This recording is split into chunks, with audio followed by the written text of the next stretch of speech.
Man ir informācija, ka Karmena nākamvasar dzīvos Siguldā. Man ir tāda sistēma galā koncerts, un tas mākslinieks, kurš galā koncertā iegūst lielākās simpātijas, kurš spēj publika aizraut.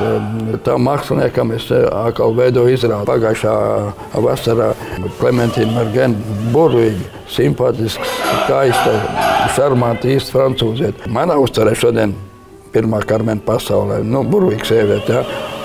Tur, un viņai partneri arī būs francūži. Ja?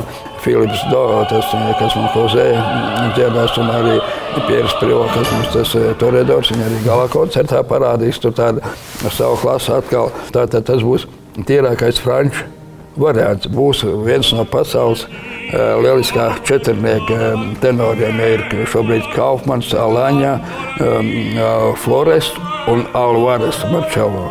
Kāda ir sajūta, kad jūs jūtat, kad briest tāds pasākums, kuru apskaust var ne tikai Latvijā? Tur vajag sev uzvārdēt, vajag, kas saka, uzvārīties uz to lietu. Jā.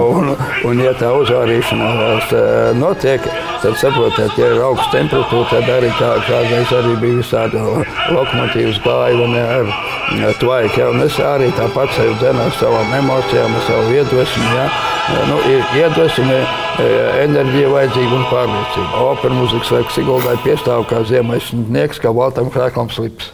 Pateicoties tam, kā Rīga ir tā Eiropas kultūras galvaspilsēta, Rīgas viesi ieradīsies arī Siguldā. Bet fakts jau ir tāds, ka faktiski Siguldas opera mūzikas svētki ir domāti pamatā rīdziniekiem. Apmēram 70% ir apmeklētāji rīdzinieki.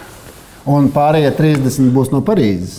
Jā, no Parīzes, vēl no Vācijas, no Helsinkiem būs un tā tālāk.